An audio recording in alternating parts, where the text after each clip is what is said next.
Bismillahirrahmanirrahim. Assalamualaikum warahmatullahi wabarakatuh. Alhamdulillahirrabbilalamin. Allahumma salli ala Sayyidina Muhammad wa ala ali Sayyidina Muhammad. Puji syukur kepada Allah kembali mempertemukan kita dalam channel Ulama Bicara. Dan Alhamdulillah kita masih bersama guru yang kita cintai, Ustadz Muhammad Furqan Al-Faruqi. Assalamualaikum Kiai. Waalaikumsalam warahmatullahi Masya Allah. wabarakatuh. Apa kabar Kiai? Alhamdulillah. Alhamdulillahirrahmanirrahim.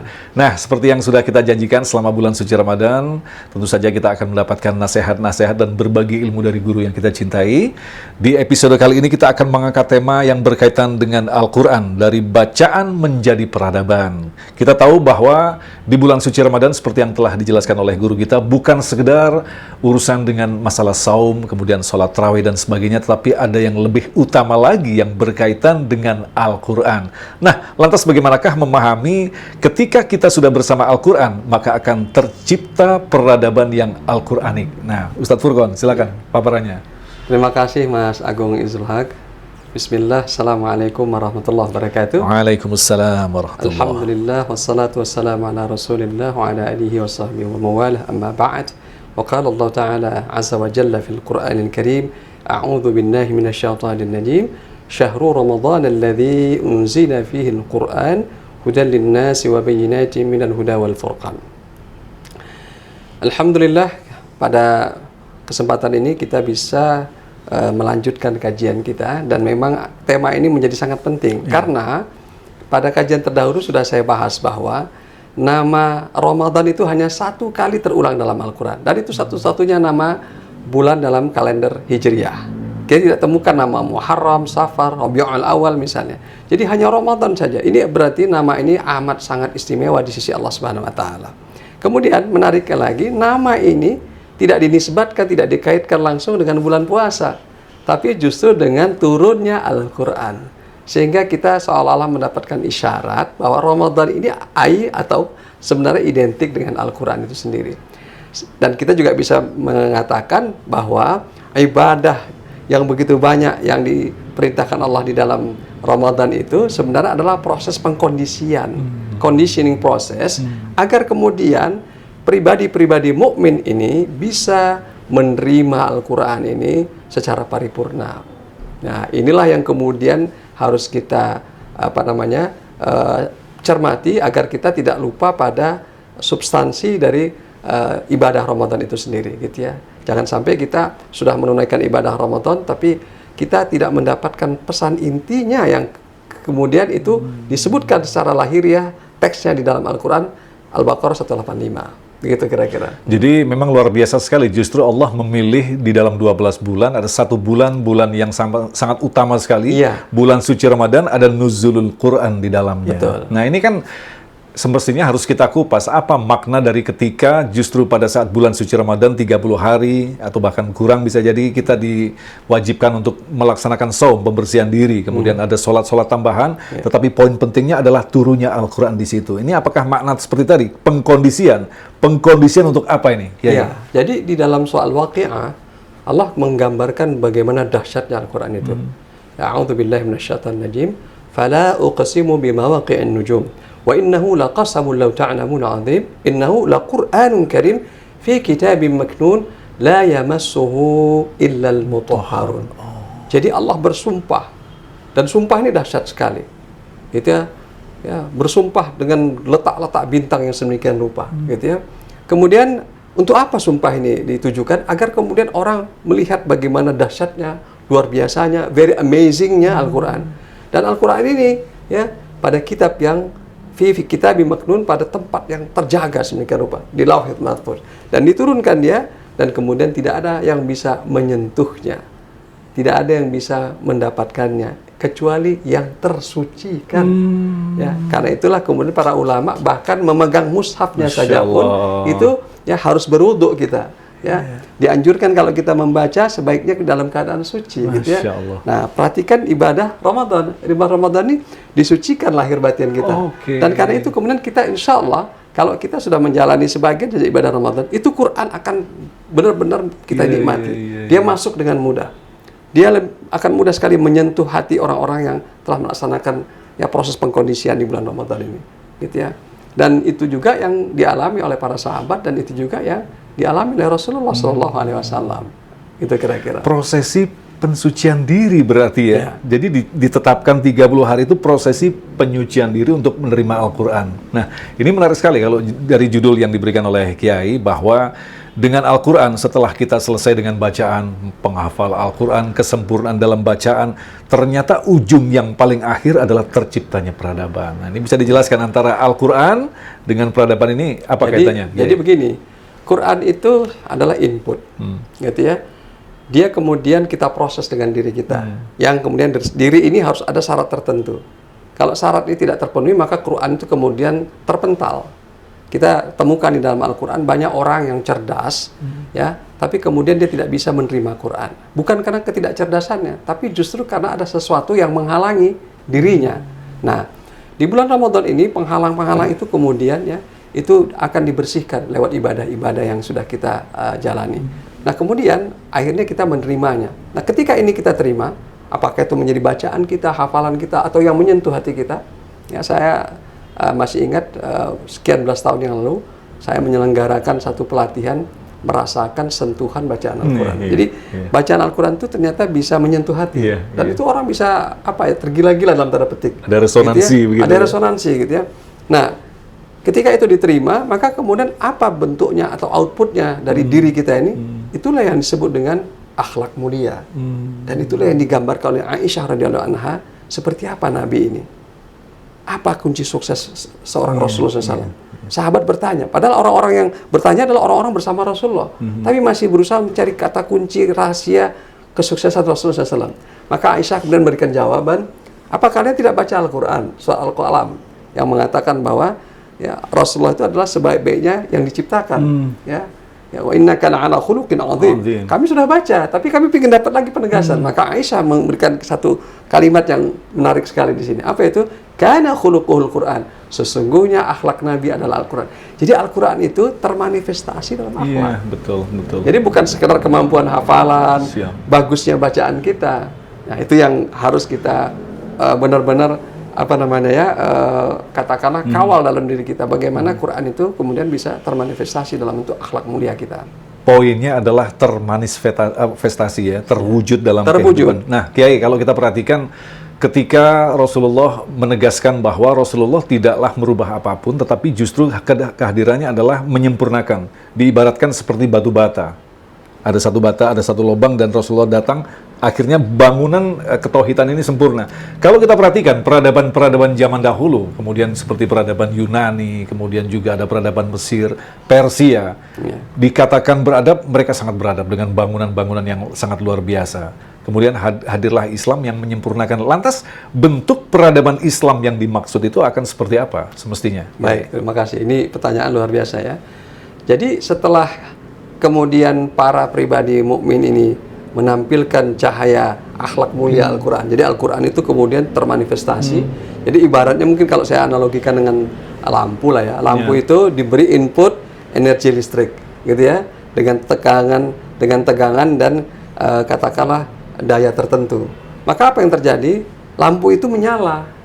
Efek cahayanya itu yang kemudian dirasakan kan. Kita merasakan, waduh, terang banget di lampu ini, gitu ya. Sehingga kita bisa terbantu, gitu ya. Nah, demikian juga Al-Quran itu menyala dalam bentuk akhlak mulia, sehingga orang yang menyaksikan, orang-orang mukmin yang punya akhlak mulia ini merasakan manfaatnya. Dan kumpulan komunitas yang mewujudkan akhlak mulia Al-Quran ini, maka itu akan menjadi cikal bakal peradaban.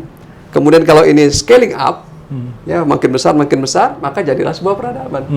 Nah, jadi peradaban itu sebenarnya adalah akumulasi dari Al-Quran yang diterima oleh masing-masing pribadi, kemudian itu dipancarkan sedemikian rupa menjadi akhlak mulia. Dan akhlak itu sebenarnya maknanya luas sekali, bukan sekedar katakanlah tersenyum atau kita bereaksi atau merespon, tapi apa yang kita karyakan itu adalah manifestasi dari akhlak kita, gitu ya. Apa yang menjadi kemudian logika dan dasar cara berpikir kita itu adalah sebenarnya akhlak kita sebenarnya. Nah, itulah yang kemudian akhirnya ya itu menjadi kemudian terakumulasi dalam bentuk peradaban. Itu dari satu sisi. Di sisi lain ada yang menarik juga. Tahukah kita bahwa Al-Quran itu memiliki banyak nama dan sifat. Ini memiliki makna apa ini? Ya, menarik ini sering saya sampaikan dalam kajian-kajian dalam bentuk kuis gitu ya. Jadi kalau ada kajian, saya tanyakan kepada jamaah gitu ya, apakah jamaah sekalian kalau saya beri waktu kira-kira 5 menit, bisa nggak mencatat nama dan sifat Quran sebanyak-banyaknya, gitu ya. Dan ternyata tidak banyak yang bisa menjawab. Nah ini catatan juga, artinya ini umpan balik buat kita, betapa Quran masih kurang dikenali, gitu ya. Bahkan boleh dikatakan masih di bawah angka 10 orang mengenal nama dan sifat Quran, gitu ya. Padahal Imam Az-Zarkashi misalnya, penulis Al-Burhan fi Ulumil Quran misalnya, beliau mengatakan nama dan sifat Al-Quran itu, yaitu paling tidak 55 nama. 55 ya. nama. Bahkan beliau mengutip juga pendapat seorang ulama, ya, lebih dari 90 nama. Jadi mendekati Asmaul Husna sebenarnya, nama dan sifat Al-Quran itu. Nah bayangkan kalau kita hanya mengenal namanya Al-Quran saja, Al-Huda saja, kita tidak memperhatikan nama-nama dan sifat yang lain, maka saya khawatir nama dan sifat itu perannya, fungsinya pada diri kita itu barangkali masih sangat minim. Demikian juga dalam peradaban kita gitu ya. Nah, seperti itu. Nah, jadi dari sisi itu pun kita juga bisa bertanya, kenapa ya Al-Qur'an itu nama dan sifatnya begitu banyak kemudian Allah berikan, dan itu dari Al-Qur'an sendiri ya. Ya. Pasti memiliki tujuan-tujuan tertentu. Pasti. Kan? Contohnya dalam surat Al-Baqarah 185 saya kita sudah mendapatkan ya Syahrul Ramadan alladzi unzila fil Qur'an.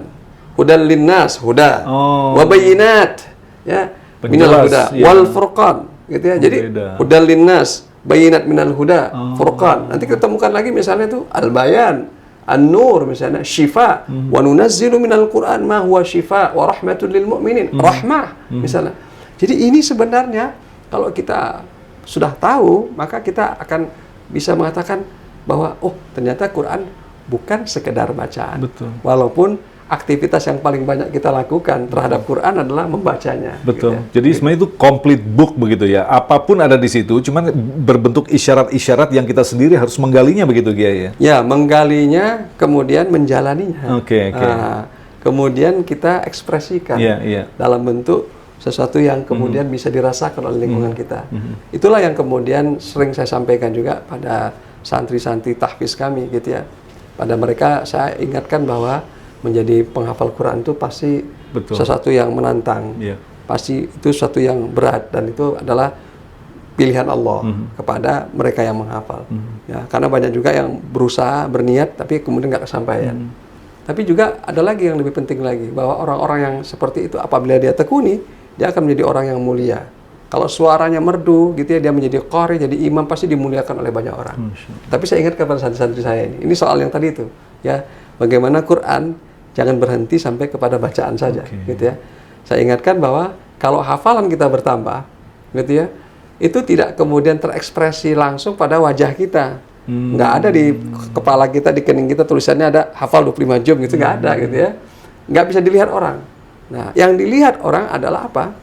Ekspresi kita terhadap respon kita kepada siapapun. Dan itulah akhlak. Makanya kemudian ya tambah hafalan, maka kemudian tingkatkan juga akhlak kita, tingkatkan juga kemudian produktivitas kita, gitu ya.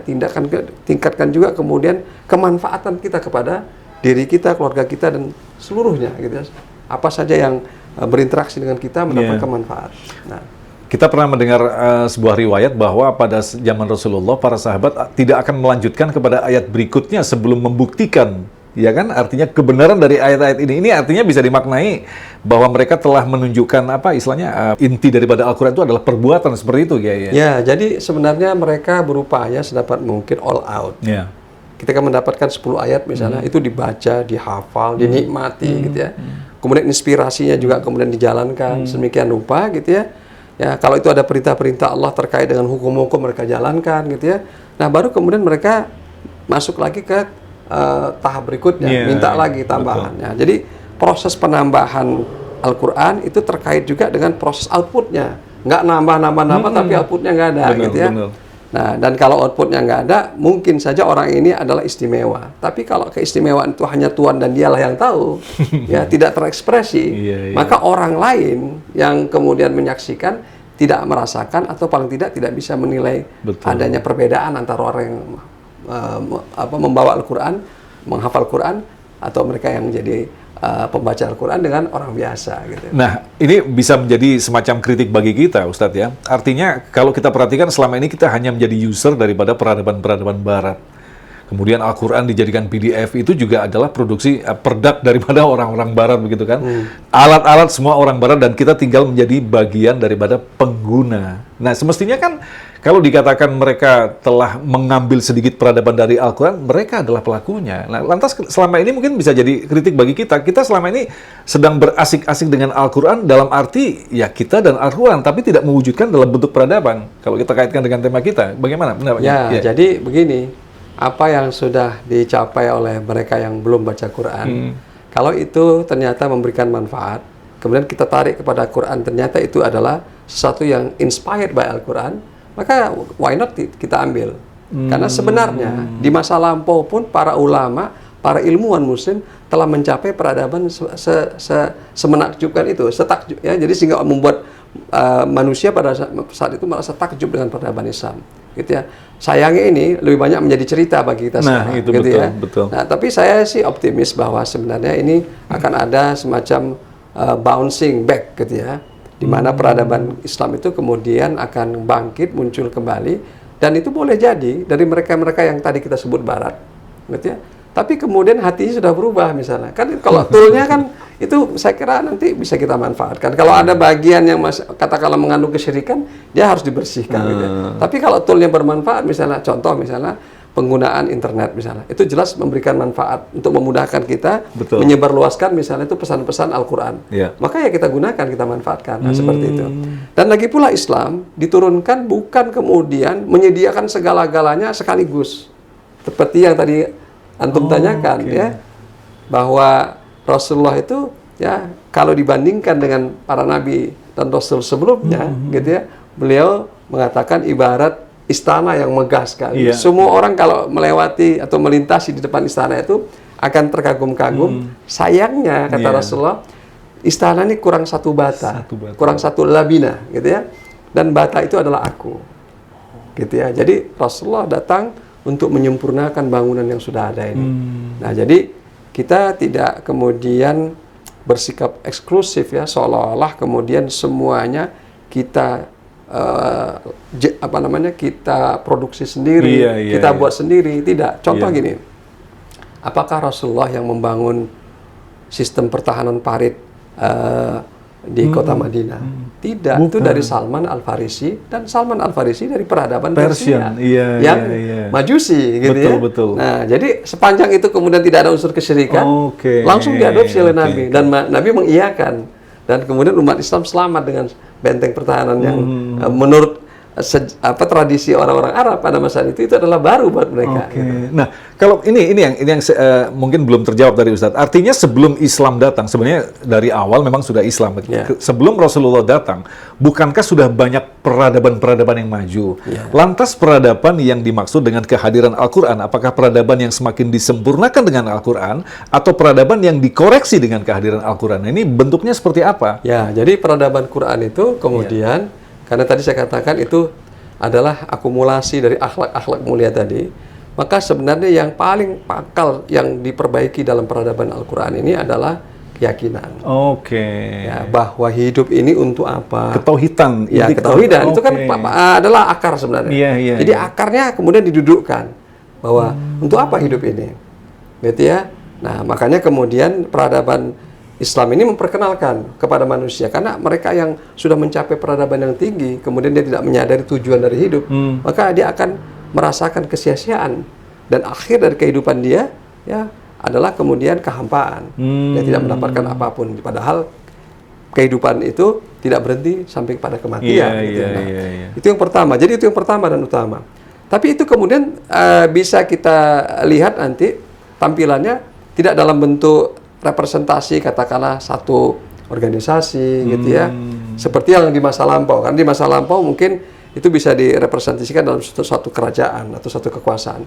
Tapi di masa digital ini saya melihat peradaban itu mulai termanifestasi dalam bentuk lifestyle, gaya hidup. Gaya hidup yang mulai Qurani. Misalnya orang sekarang ini mulai terbiasa dengan istilah halal food. Dan halal food itu adalah sesuatu yang keren, gitu ya. Jadi di mana-mana kita dengan mudah. Saya waktu di Amerika dengan mudah untuk mendapatkan halal food, tinggal kita scan gitu ya makanan kemasan itu akan ketahuan ini halal tidak halal, certified by siapa gitu ya. Jadi itu suatu yang bahkan padahal itu di negara-negara mayoritas non muslim gitu ya. Nah, jadi ini contoh saja. Jadi itu sudah diterima gitu ya. Sudah diterima. Dan masih banyak lagi yang lain. Iya. Dan itu makin lama makin banyak. Iya. Ya, sekarang orang yang baca Quran bukan hanya muslim. Terlalu banyak mungkin orang yang baca Quran cuma pengen tahu. Dan itu kalau kita mungkin bisa dapat rahasianya dari mesin Google, barangkali kita bisa. Saya pernah coba ini search kata Quran itu berapa besar sebenarnya ininya gitu ya, dibandingkan dengan kata lain misalnya. Ternyata kata Quran itu luar biasa diakses oleh manusia yang menjadi pengguna mesin tersebut gitu ya.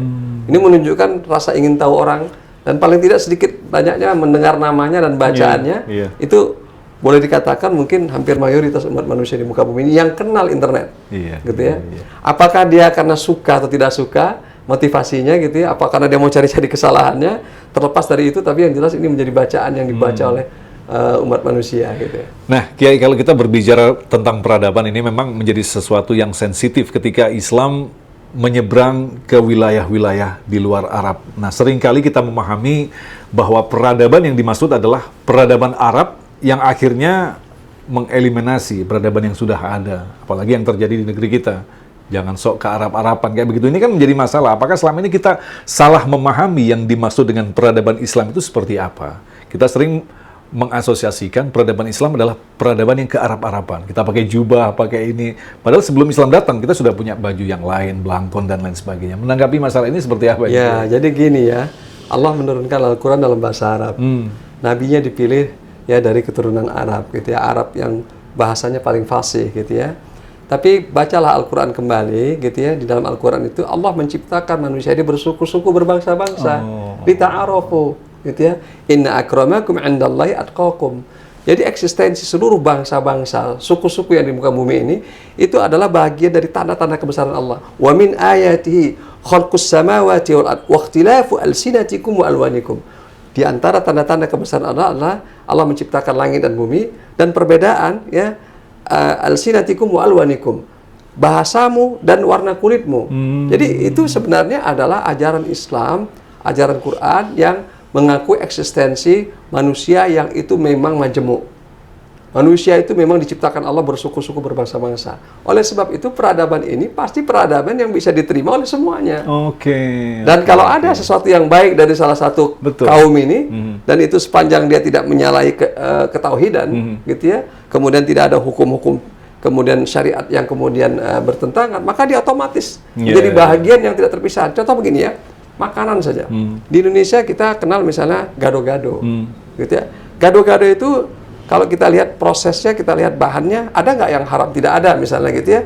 Ini kan tidak dikenal zaman Nabi gitu ya. Tapi dia bisa menjadi kemudian kekayaan peradaban Islam yang ini ya merupakan kontribusi dari umat Islam Indonesia. Nah, kalau seperti itu cara berpikirnya, maka di muka bumi ini tidak ada peradaban yang lebih kaya kecuali peradaban Islam. Karena peradaban ini menyerap seluruh kelebihan, keunggulan, keistimewaan semua peradaban yang mengakomodir begitu semua, ya? Menyerap bahkan. Dan itu dialami dilakukan oleh para sahabat.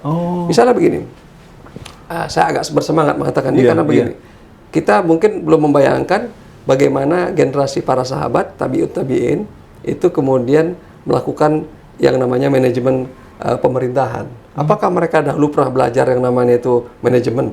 Apakah mereka pernah belajar yang namanya ilmu pemerintahan? Tidak. Mereka mendapatkannya dari semangat Quran. Quran mengajarkan mereka agar selalu belajar. Wa qur rabbi zidni ilma. Ya Allah, tambahi ilmuku. Semangat belajar ini kemudian membuat mereka kemudian mengadopsi ilmu apa saja asalkan itu baik, seperti Rasulullah juga menerima idenya Salman Al-Farisi. Akhirnya apa? Mereka belajar ilmu pemerintahan dari orang-orang Romawi dan kemudian mengatur sistem pemerintahan ya kaum muslimin pada saat itu lewat administrasi yang sudah dikembangkan oleh orang-orang Romawi. Mereka tinggal mengadopsi saja. Kalau mengembangkan dari nol, maka barangkali diperlukan waktu yang lama. Akhirnya apa? Mereka tidak bisa melakukan tugas-tugas tadi. Jadi intinya bisa ditegaskan Islam tidak datang pada ruang kosong, ruang hamba begitu. Sudah ada sesuatu sebelumnya begitu. Dan sebenarnya di alam semesta ini pada hakikatnya tidak ada ruang hampa. Iya, betul. Nah, Kiai, ini menarik sekali berbicara tentang peradaban. Nah, kalau kita katakan begini, jadi sebenarnya kita selama ini tidak perlu alergi dengan bentuk-bentuk seperti Kiai katakan tadi, model pakaian dan lain sebagainya, selama itu masih memenuhi prinsip-prinsip Islami begitu ya. Kiai? Jangan sesekali kita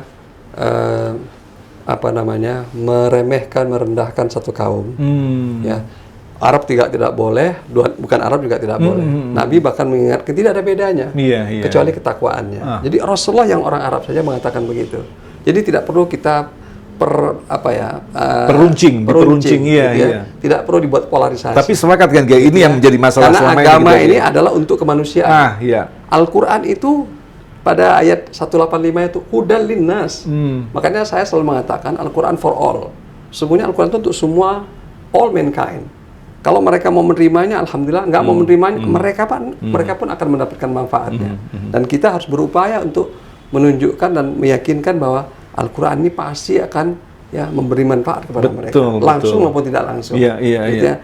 Jadi kalau menurut saya wacana ke arah sana itu menjadi tidak produktif. Betul, tidak produktif, dan bahkan ada yang mencari-mencari, bahkan sekarang muncullah istilah-istilah, ya mohon maaf ini ya, ada Islam Nusantara lah, Islam apapun gitu. Itu artinya kan ini mereka mencoba mencari satu formulasi begitu ya, untuk menerjemahkan Islam yang hadir di tempat tertentu, atau seperti apa sebenarnya, Ustaz? Ya, gini ya, saya tidak mau mengomentari dari segi penamaan ya. Karena itu pasti ada alasan-alasan dan sandaran-sandarannya. Yang paling penting adalah gitu ya, sumber primer Islam itu kan adalah Al-Quran.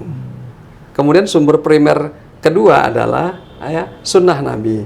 Dan sunnah Nabi ini menggambarkan akhlak Nabi, gitu ya. Maka kita dengan mudah bisa menyimpulkan gitu ya, bahwa kita kembalikan lagi kepada sumber primer ini, gitu ya. Dan kemudian kita lihat dengan konteksnya. Karena Quran ini tidak berdiri sendiri, dia harus dengan konteksnya. Maka kalau menurut saya mau dinamain apapun dia gitu ya, dengan label-label tertentu, tapi Al-Islam ya Al-Islam, gitu ya, Al-Islam. Tentu orang Jawa berislam, orang Batak berislam, orang Vietnam berislam, pasti ada perbedaan nuansanya, gitu ya, gayanya, gitu ya. Tapi substansinya sama. Substansinya adalah penyembahan kepada Allah, ketundukan kepada Allah, gitu ya, dan itu dimanifestasikan dalam bentuk keindahan, kebaikan, gitu ya. Nah, jadi sudah cukup sebenarnya itu. Jadi itu juga artinya apa? Supaya kita tidak terjebak lagi, gitu ya, dengan sesuatu yang sebenarnya itu nggak relevan juga kita kan jadi wacana, gitu ya. Jadi memang kalau kita perhatikan selama ini kan anggapan bahwa Islam adalah agama yang baru yang hadir sebelum agama-agama Islam itu datang, sudah ada agama tertentu, khususnya di Pulau Jawa ini kan. Nah, artinya tradisi sebelum Islam datang kan kita punya tradisi. Nah, ketika Islam datang, Islam ini kan justru menyempurnakan, mengoreksi sesuatu yang sifatnya jauh dari ketauhidan begitu. Tapi perkara bentuk pakaian, makanan dan lain sebagainya, ini kan sebenarnya Islam sangat mengakomodir untuk tidak perlu mengiris itu semua kan begitu, Ustaz? Betul. Jadi begini, ini memang harus kita ini, karena Islam itu datang adalah dalam rangka ya mengembalikan kepada akarnya dulu nih. Akarnya adalah ketauhidan, gitu ya. Kemudian ketika masuk pada ranah syariah, ada batas minimal ibadah yang harus kita selenggarakan, kita laksanakan, sholat dan sebagainya. Tapi begitu masuk urusan muamalat, muamalat ini adalah sesuatu yang sifatnya itu ibadah tapi ghair mahdhah. Maka ini diberi ruang seluas-luasnya untuk inovasi. Maka kalau kita ke Cina, kita akan menyaksikan yang namanya masjid itu mirip kelenteng, gitu ya. Dan itu ornamen-ornamennya mirip seperti ornamen kelenteng, tapi tidak ada. Jangan katakan itu tidak Islami. Betul. Tapi tidak ada misalnya itu katakanlah patung sebagainya, gitu ya, yang itu menimbulkan kesyirikan. Jadi kalau kita datang ke sana, wah, ini Chinese banget, gitu ya. Demikian juga kalau kita ke Jawa, maka ini Jawa banget, gitu ya. Nah, jadi seperti itu. Contoh gini ya, kita sudah akrab dengan kata menara. Sebenarnya menara ini bukan tradisi masjid yang didirikan Rasulullah. Ini berasal dari kata nar. Ya, minar, ya, itu sebenarnya tempat yang menjadi semacam tempat api ya, gitu. Tower of Fire. Persian gitu. Iya, sebenarnya orang Persia, gitu ya, orang Persia, gitu ya. Itu digunakan untuk sebagai penanda. Nah, kemudian kita adopsi supaya memudahkan orang mendengar suara azan. Diadopsi. Dan seolah-olah kemudian sekarang itu tanpa menara masjid, gitu ya, nggak masjid. Bukan masjid. Gitu. Jadi salah kaprah. Jadi Islam itu ajaran yang memang mengadopsi ya semua kebaikan itu luar biasa, gitu ya. Karena itu diakomodir oleh Al-Quran. Jadi penegasannya adalah peradaban Islam adalah peradaban yang berakhlak Islam, begitu ya. Jadi bentuknya itu kita bisa mengatur begitu, Kiai. Ya. Jadi makanya orang siapa saja di muka bumi ini bisa menjadi Muslim, gitu ya. Dan dia tetap menjadi orang yang dengan suku dan bangsanya diakui. Dalam batas tertentu dia harus menutup auratnya sudah pasti, gitu ya. Kemudian dia harus makan yang halal, tapi varian makanannya itu disesuaikan dengan apa yang berkembang di tempat dan peradaban masing-masing, budaya masing-masing. Gitu. Yang diharamkan ya diharamkan, yang sudah ada tapi memang halal lanjutkan bakal perlu diimprove begitu ya. Betul. Luar biasa. Terima kasih Kiai Furqon untuk episode kali ini. Sama-sama. Dan insya Allah pemirsa di rumah pasti juga penasaran dengan episode-episode selanjutnya. Untuk itu tetap ikuti Ulama Bicara yang masih bersama guru yang kita cintai, Ustadz Muhammad Furqon Al-Faruqi. Tetaplah bersama kami, Ulama Bicara. Assalamualaikum warahmatullahi wabarakatuh. Waalaikumsalam warahmatullahi wabarakatuh.